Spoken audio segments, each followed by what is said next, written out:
할렐루야. 아멘. 우리 옆사람과 서로 인사합시다. 사랑합니다. 사랑합니다. 아멘.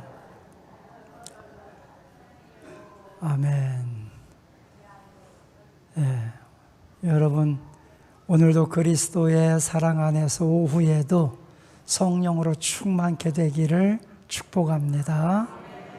자, 우리 하나님의 말씀 신약 성경 에베소서 4장입니다. 자, 에베소서 4장 17절부터 20절까지만 우리 다 함께 똑같이 함께 봉독하도록 하겠습니다. 에베소서 4장 17절부터 20절입니다. 17절 함께 봉독합니다. 그러므로 내가 이것을 말하며 주 안에서 증언하노니 이제부터 너희는 이방인이 그 마음에 헛망한 것으로 행함같이 행하지 말라. 그들의 총명이 어두워지고 그들 가운데 있는 무지함과 그들의 마음이 굳어짐으로 말미암아 하나님의 생명에서 떠나 있도다. 그들이 감각 없는 자가 되어 자신을 방탕에 방임하여 모든 더러운 것을 욕심으로 행하되 오직 너희는 그리스도를 그같이 배우지 아니하였느니라.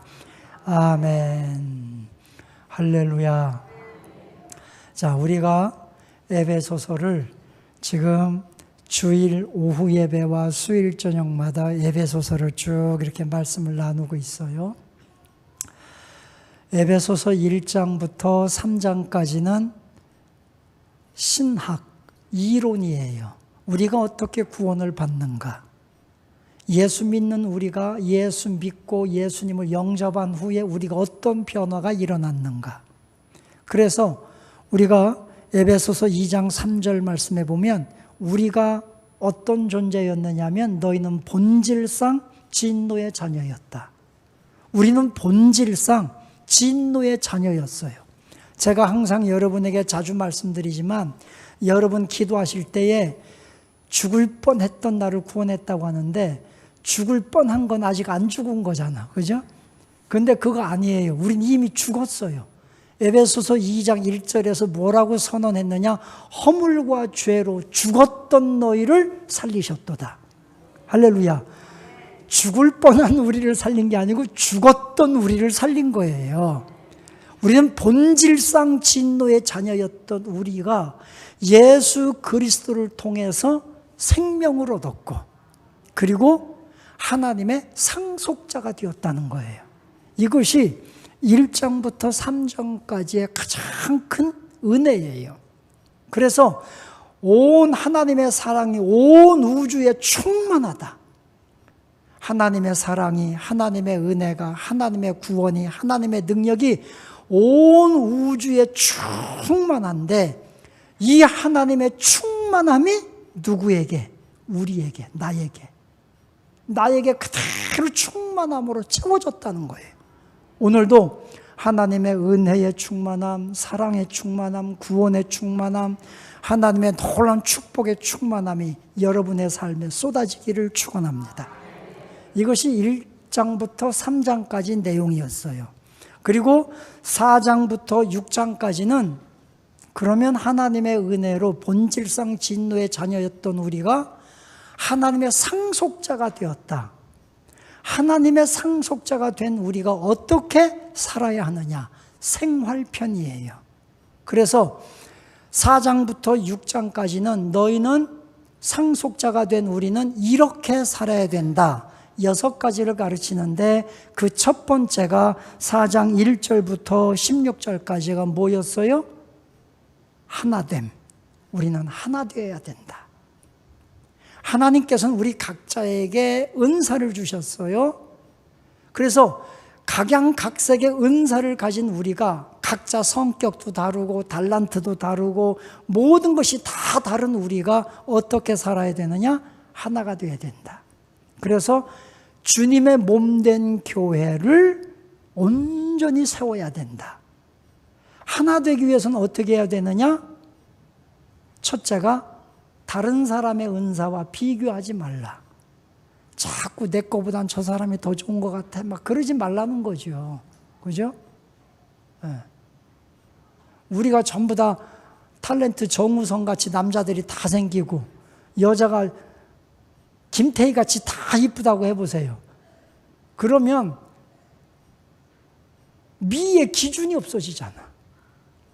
저 같은 사람도 있고 정우성 같은 사람도 있어야 정우성이 잘생겼구나 이렇게 얘기하는 거죠. 그죠? 그렇잖아요. 그러니까 우리 각자의 전부 다 달란트가 있으니까 비교하지 말고 내 달란트에 감사하라. 그리고 내게 주신 이 달란트를 활용하라.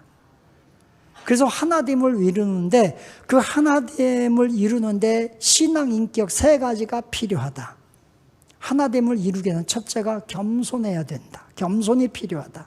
2번째는 온유함이 필요하다. 3번째는 인내, 오래 참음이 필요하다. 여러분 새로 제가 하는 설교가 아니라 불과 지금 지난주에 수요일쯤에 계속 했던 설교를 지금 요약한 겁니다. 그래서 하나됨을 이루어야 된다. 이것이 첫 번째였어요. 오늘부터는 2번째, 상속자가 된 우리가 어떻게 살아야 되느냐? 2번째 원리가 뭐냐? 거룩으로 살아라. 거룩하게 살아야 된다. 이걸 우리에게 말씀해 주는 거예요. 그러면서 우리가 거룩하게 살기 위해서는 어떻게 해야 되느냐? 그것을 사도 바울이 구분해 놨는데 옛사람과 새사람으로 비교하면서 거룩이 바로 이것이다 라고 말씀해 준 거예요. 오늘은 옛사람에 대해서 우리가 나눌 거예요. 옛사람은 어떤 사람이냐?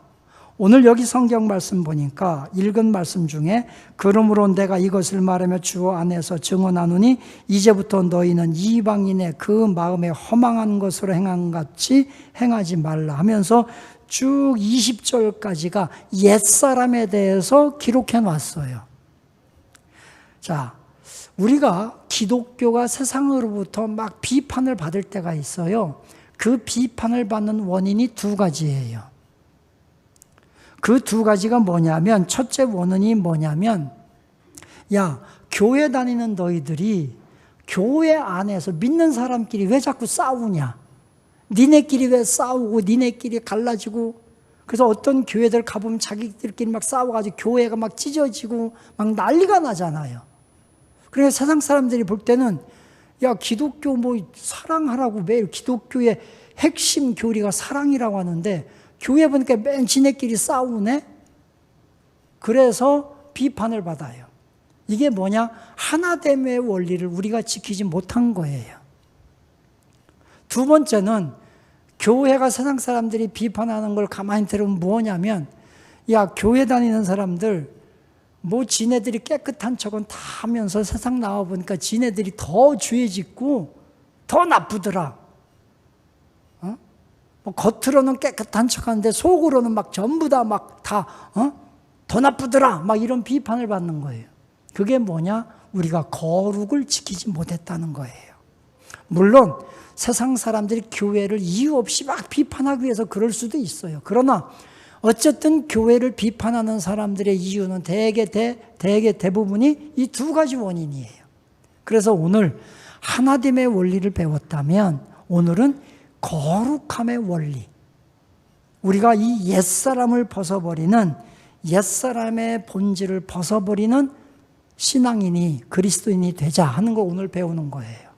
자, 그러면 옛사람의 본질이 뭐냐? 어떤 사람이 옛사람이라고 표현했느냐면 오늘 17절 하반절에 보니까 이제부터 너희는 이방인이 그 마음에 허망한 것으로 행함같이 행하지 말라. 여기 보니까요. 마음이 허망한 사람이라는 거예요. 마음이 허망한 사람이 옛사람에 그대로 머물러 있는 사람이다. 이렇게 성경에서 우리에게 가르쳐주고 있는 거예요. 그럼 마음이 허망하다는 게 뭐냐? 이 마음이라고 하는 건 뭐냐면 마음이 곧 생각인데 생각과 내 사고방식이죠. 내 사고방식의 삶과 생각이 일치가 돼야 되는데 내 생각과 사고방식이 일치가 안 되는 사람, 이런 것을 허망한 마음이라고 성경에서 표현하고 있는 거예요. 우리가 로마서 1장 21절에 보면 하나님을 알되 하나님으로 영화롭게도 아니하고 감사하지도 아니하고 생각이 허망하여지며 미련한 마음 가운데에서 마음이 어두워졌다, 이렇게 표현합니다. 그러니까 하나님을 믿으면서도 하나님을 영화롭게 하지도 않아. 마음이 어두워져서 이미 미련한 가운데 행한다, 이렇게 성경에서 기록하고 있는 거예요. 자, 마음이 허망해지면 안 됩니다. 내 생각과 사고방식이 내가 믿는 믿음과 일치가 되는 것이 허망한 마음을 이기는 거예요. 하나님은 사랑이십니다. 하나님은 진리이십니다. 하나님은 온 우주를 창조하신 전능자이십니다. 믿어. 내가 그렇게 믿는다고 생각하는데 내 생각과 사고방식은 전혀 안 믿어. 내 방식대로만 살아. 이것이 허망한 마음이라는 거예요. 허망한 마음. 믿음과 생각이 달라. 여러분, 우리 생명수님께 성도 여러분들은 여러분의 믿음과 생각이 일치가 되는 자들이 되시기를 축원합니다. 자, 마음이 허망해지니까 어떻게 되느냐? 18절의 말씀에 보면요. 자, 그 마음에 허망함으로 행한 같이 행하지 말라. 그들의 총명이 어두워지고 그들 가운데 있는 무지함과, 여기 보니까 허망한 사람들의 특징이 뭐냐면 마음의 총명이 어두워졌다. 총명이 어두워졌다고 하는 이 말씀의 의미는 뭐냐면 진리를 분별하지 못한다는 거예요. 그러니까 이미 내가 마음이 허망해져서 내가 믿는 믿음과 생각이 전혀 다르게 살아가는 사람들은요, 총명이 어두워졌어요. 판단력이 어두워졌어요. 그래서 이 총명이 어두워지고 나니까 진리를 분별하지 못해. 진리를 분별하지 못하니까 그냥 이거 아닌데, 이거 아닌 것 같은데, 이러면 안 될 것 같은데, 그러면서 그 길로 가요. 총명이 어두워진 거예요. 이단들이 성경 공부하면 이거 아닌 것 같은데, 이거 뭔가 성경하고 목사님 말씀하고 다른 것 같은데, 그러면서 이미 총명이 어두워지니까 따라가요. 어렸을 적에 그랬어요. 저도 어렸을 적에는 제가 교회 다니면서 수없이 말씀을 많이 들었잖아요. 그래도 목사 아들이잖아요. 그 친구들하고 싸우러 어디 가고 나쁜 짓 하러, 저희가 동네가 과수원 동네였기 때문에 사과 서리하러 가고 복숭아 서리하러 가요. 그럼 이거 아닌데, 그러면서 친구들이 가자고 하면, 왜냐면 서리에다가 먹으면 맛있거든요. 그러니까 또 따라가. 제가 서리 중에 최고로 서리 정말 멋지게 서리했던 적이 수박서리였어요. 저희는 시골에 수박 심고 옛날에는 이렇게 원두막을 세우고 여름에 다 거기서 자고 막 그랬잖아요. 여름밤에는요, 밤이 돼도 환하잖아. 그리고 여름밤에는 별도 많잖아요. 그러니까 쉽게 들켜. 그랬더니 형들이 서리하러 밤늦게 다 모여가지고 서리하러 가는 거 형들이 알려주더라고. 동네 형들이, 야, 이대로 가면 다 들켜. 위통 다 벗어. 팬티만 입어. 팬티만 딱 입고. 그리고요, 흙으로 일단 문질러. 그래가지고 물 묻혀가지고 몸에 흙 묻히고, 그리고 기어가면 안 보인다는 거야. 저는 그때요, 무슨 특공대 군인 된 기분이었어요. 서리하러 가는데 형들한테 배웠어요. 그래가지고요, 막 이제 밤에 가가지고 팬티만 입고 막 몸에 흙 다 묻히고 다 기어가지고 수박을 따오는 거죠. 그러다 들켜가지고 붙들려가지고 주인한테 망신당했는데, 저만 가지고, 형들 다 같이 갔는데 저만 가지고 너 목사 아들이, 계속해서 목사 아들이 그랬다고 엄청나게. 그게 나쁜 거, 이거 아닌데 하면서도 왜 따라가느냐? 총명이 어두워졌어요. 왜? 욕심 때문에. 오늘 여기 성경 말씀 보니까 19절 맨 하반절에 보니까 욕심으로 행하다 보니까 총명이 어두워. 이게 바로 여러분 여기 성경인 허망한 마음이라는 거예요. 아 이거 아닌데 하면서 따라가 자꾸. 이 옛사람의 모습이 습관화되었어요. 그리고 우리 사랑하는 성도 여러분, 허망한 마음이 아니라 내 믿음과 생각이 일치된, 그래서 죄악의 모든 것들을 이거는 죄악이야 판단하고 구별하고 우리의 생각이 판단력이 어두워지는 것이 아니라 총명해지기를 주님의 이름으로 축원합니다. 두 번째는 허망한 사람의 특징이 뭐냐? 그들의 마음이 굳어짐으로 말미암아 하나님의 생명에서 떠나 있도다. 18절이에요. 그죠? 하나님의 생명에서 떠나 있어요. 마음이 굳어졌어. 그래서 하나님의 생명에서 하나님의 생명에서 떠났다고 하는 의미는 분리됐다는 뜻이에요. 분리됐어요. 단절됐어요. 하나님의 생명에서 단절되고 분리된 사람, 그의 결국이 뭐냐?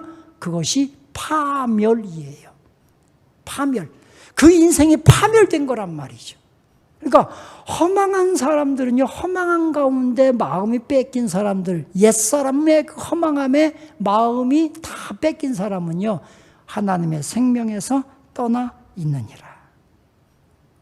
하나님과 단절이 돼서 파멸된 인생이에요. 그러면 그들이 왜 하나님의 생명에서 떠나 있느냐?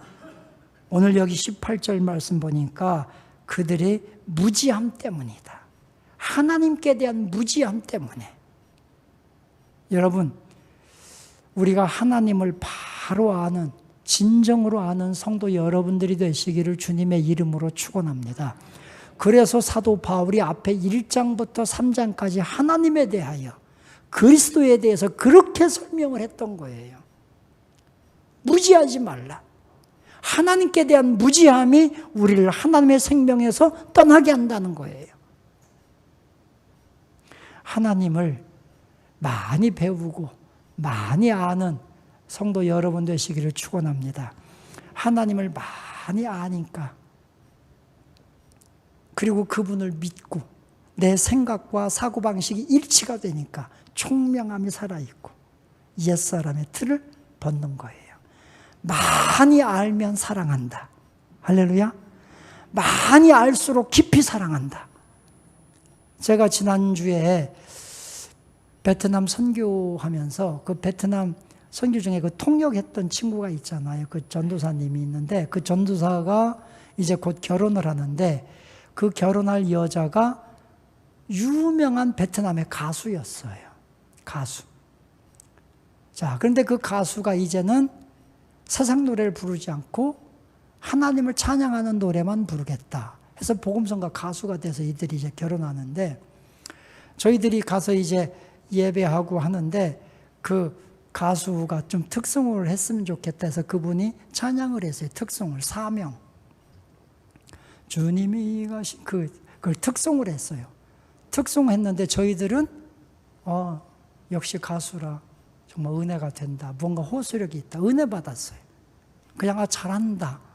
은혜 받았거든요. 그런데 그 전도사님이 사회고 이렇게 통역하는 사람인데 그 사람이 제일 은혜 받았어. 정말 웃음이 나올 만큼 은혜가 받았는데 이 사람이요, 우리는 그냥 은혜 받고 아무렇지도 않은데 혼자 막 눈물 흘리고 혼자 목이 메어가지고 막 말을 못하는 거야. 그래가지고 우리가 어색한 거예요. 이거 어떻게 해야지? 이 상황에서 우리도 막 눈물 흘려야 되나? 막 어색한 상황. 끝나고 났더니 우리 선교 팀원 중에 하나가 목사님, 지 와이프 뭐가 찬양했다고 자기가 제일 은혜 받았어요. 막 그래. 제가 그때 그 얘기를 했어요. 사랑하면 더 은혜 받습니다. 많이 알면 더 은혜 받습니다. 자기가 사랑하는 사람이고 하니까요, 뭐 사명 그 찬양 하나 했다고 막 목이 메어가지고서 막 말도 제대로 못하고 막 이러면서. 여러분, 그런 것 같아요. 사랑하면, 우리가 하나님을 더 깊이 사랑하면 더 많은 은혜가 됩니다. 하나님을 더 많이 알면 더 깊은 은혜가 임합니다. 그래서 성경에서 뭐라고 했느냐? 호세아서에서 우리가 여호와를 알자, 힘써 여호와를 알자. 우리 하나님을 더 많이 더 깊이 알아가는 성도 여러분들이 되시기를 주님의 이름으로 축원합니다.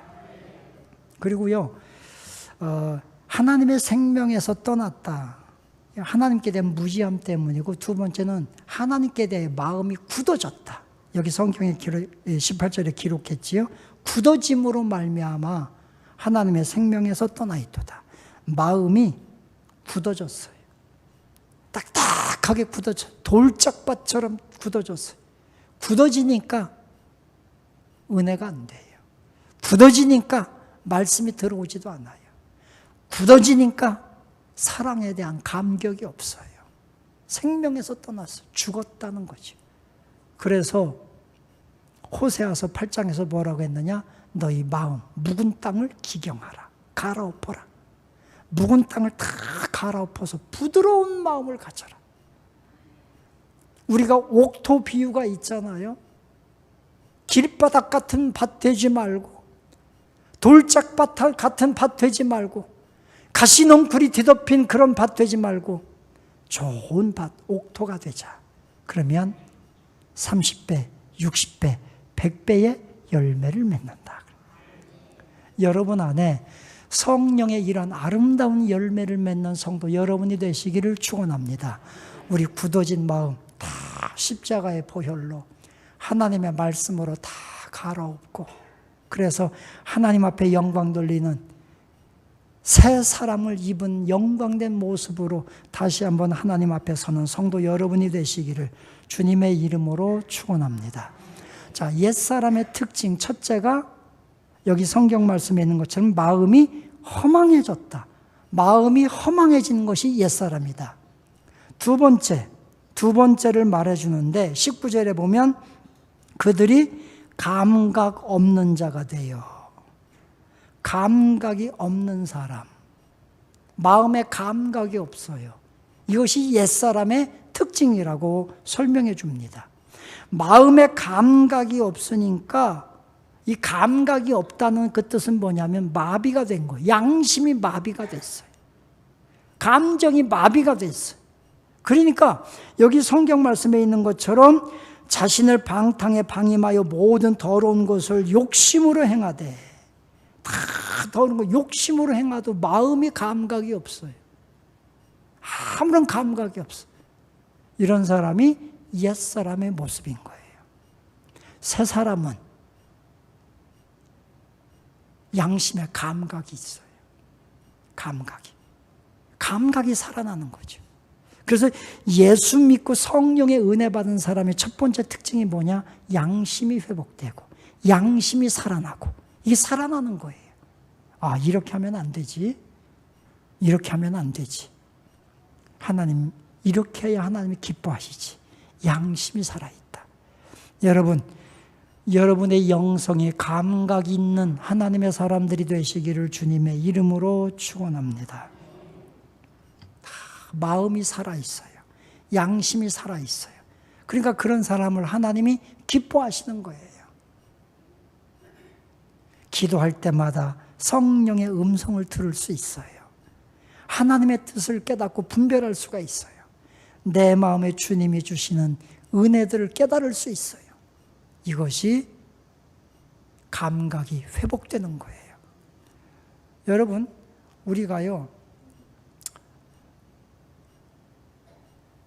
병원에서 뇌사 상태에 빠지면 감각이 없잖아요.